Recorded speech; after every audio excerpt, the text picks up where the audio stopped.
Rodrigo Constantino. É exatamente isso. Veja, a diferença de qualidade ministerial é gritante, salta aos olhos. Porque o presidente Bolsonaro, num relato pessoal do próprio Paulo Eduardo Martins e outros que eu tenho e sei também, ele fez escolhas técnicas. Foi a primeira vez no Brasil em muito tempo em que nós tivemos nomes técnicos. O próprio ministro Paulo Guedes, do posto Ipiranga, e que teve autonomia para montar a equipe econômica, uma equipe de primeira, uma equipe de gente que ele conseguiu tirar do mercado por espírito público, por desejo de dar a sua cota de contribuição em prol do país. Gente que podia estar ganhando muito mais, estava ganhando muito mais no mercado, na iniciativa privada. Então, foi uma montagem eminentemente técnica. E hoje, o que nós estamos vendo? Eu tenho chamado, Anselmo, de divisão do butim. A turma ganhou o poder de volta e está promovendo a pilhagem da coisa pública. E isso não tem aliados, isso tem comparsas. Então o PT atrai as moscas em troca de mel. Né? É simples assim, não tem nada muito elaborado. Aí vem a hipocrisia e o duplo padrão, a que o Paulo já se referiu e que também salta aos olhos. Uma turma que gritava, que nem o Freixo, coitado, que devia estar rouco de tanto gritar, miliciano, miliciano, se calando diante de uma ministra que é sua superior, da pasta que ele conseguiu, né, de turismo e tudo, ligada a milicianos na Baixada Fluminense do Rio de Janeiro. O outro ministro aqui que você mencionou, encalacrado com, no mínimo, questões de transparência, de conflito de interesse, de pouco apreço, né, pela coisa pública, para pegar avião da FAB para coisas pessoais, né, pouco republicano, né, e é a cara do PT, e a imprensa mais ou menos em silêncio.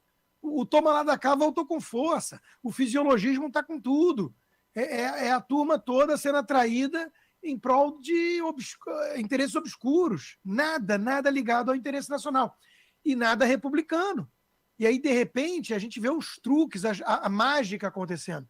O orçamento secreto, que vários ministros do Lula já estão acionando e tudo, de repente volta a ser emenda do relator e algo normal. Esse velho toma lá da cá escancarado, passa a ser governabilidade. E por aí vai, enquanto que o Bolsonaro era demonizado com um ministério técnico. Então, é um negócio escandaloso que nós estamos vendo. A deterioração foi muito acelerada. Né? E a reação da imprensa foi muito subserviente. É gado que chama. Né? É gado. Eu sei que a gente fala muito aí para a turma também do agronegócio. Né? O que mais tem na mídia brasileira hoje é gado. Eles falavam muito isso, né, da postura supostamente bovina de gente como eu na mídia. Eu critiquei várias vezes o governo, o presidente. Aliás, o Paulo Eduardo Martins é testemunha disso.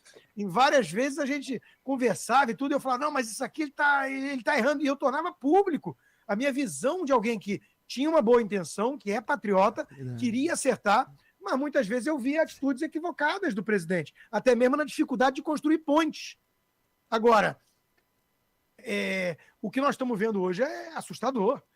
Passapano geral, um grau de militância pró-governo, um governo que é indefensável, que a gente realmente fica muito espantado. Tem mais, Rodrigo. Viu, Anselmo? Me dê licença só um pouco para a gente. Esse assunto é importante, tá? A gente não pode banalizar ministério, não. Rapaz, você lembra quando você era criança e um ministro na sua cidade, ou lá no interior, Rodrigo? Olha, o ministro fulano, ele vai... Nem na minha cidade era muito pequenininha, Mirante do Paranapanema. Mas quando ele ia em Presidente Prudente, e a notícia que o ministro lá... Ficavam semanas de expectativa, de preparação. Será que vem, se não vem? Que não era qualquer um. Era sempre alguém com história, alguém que significava algo. E logo, se é alguém que tem trajetória, que o respaldo vai ser ministro do Estado do Brasil, é alguém que pode nos dar um futuro, mexer com a esperança das pessoas. Hoje qualquer Zé Mané é ministro. A menina do milícia é ministra. O Carlos Lupe voltou para o primeiro escalão do governo. Vocês não sabem quem? O Carlos Lupe foi ministro do Trabalho da Dilma. Ele foi demitido pela Dilma. Sabe por quê? Suspeita de corrupção. Dá um Google aí. Dilma demite Carlos Lupe. passa-se o tempo, ele volta. E está tudo bem. Ó, até caindo as coisas aqui. Ele volta e está tudo certo. E não está tudo certo. Isso não pode acontecer. Absolutamente não pode acontecer. Então, o governo do PT, ele banalizou a corrupção e banalizou também a honra, né, de cargos que deveriam ser ocupados por, obviamente, honoráveis. Hoje, basta deixar a tua identidade lá na porta do partido, dizer que você tem voto e conhece o dono de um cartório partidário, que você é um sério candidato a ser ministro do PT. Obrigado, Paulo Martins. Obrigado, Constantino, também. Convidar a Juliane Queiroz para o seu comentário. Boa noite, Paulo Martins. Boa noite, Rodrigo Constantino. Boa noite a todos em casa. Bom, além de tudo isso, né, além de todos esses apontamentos que os nossos dois comentaristas fizeram, gostaria também de acrescentar mais um comentário.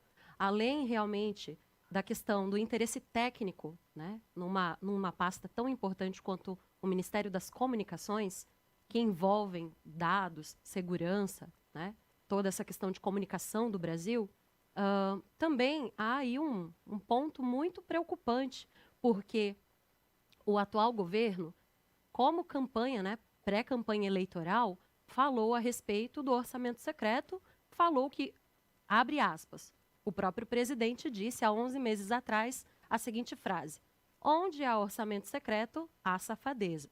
Então, a questão é a seguinte, o PT ofereceu, né, acabar com o orçamento secreto no seu período de campanha. Lula diversas vezes questionou a questão do orçamento secreto, mas veja que interessante. Juscelino Filho, anteriormente ele foi deputado federal.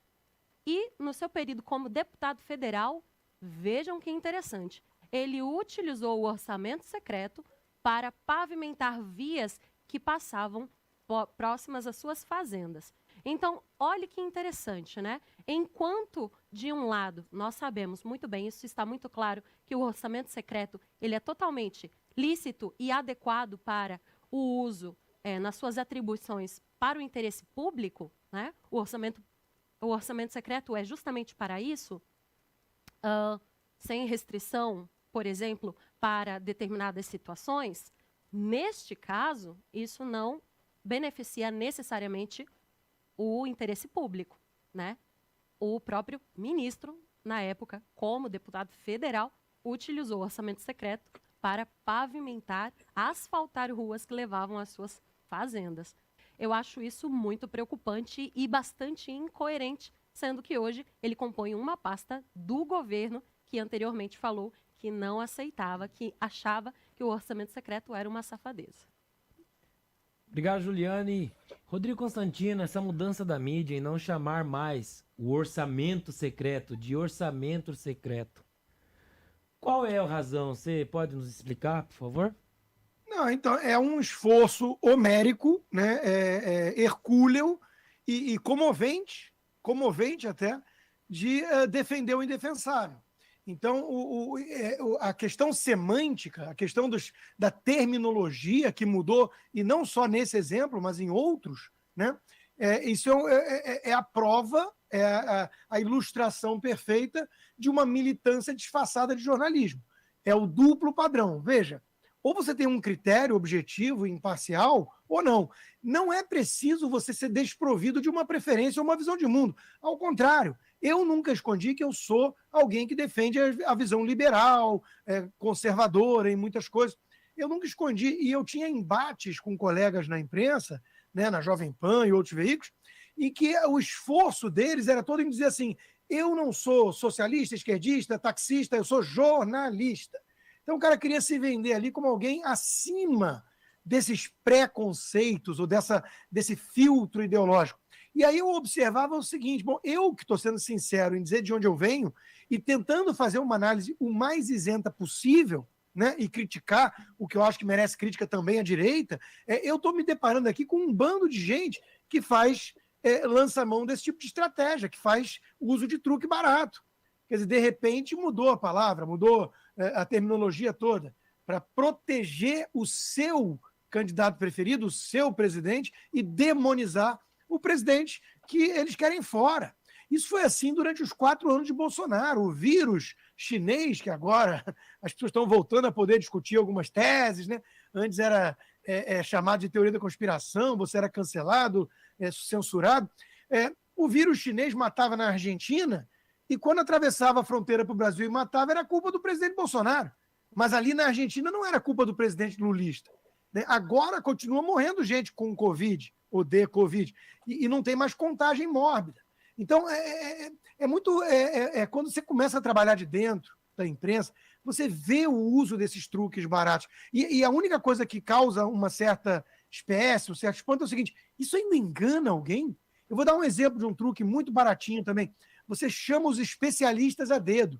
Então, você quer fazer lá a sua narrativa, só que você precisa de um respaldo pseudo-técnico. Aí você consegue ali 2 especialistas que te interessam para reforçar a sua narrativa. Não dá direito ao contraditório.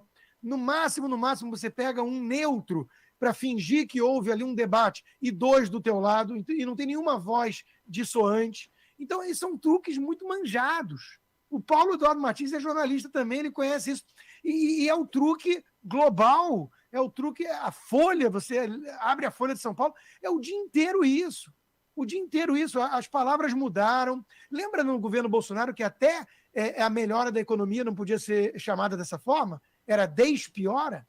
Neologismo. Quer dizer, é um negócio impressionante o esforço de você enganar o público, a própria audiência. Isso, para mim, é desrespeito para com o seu público.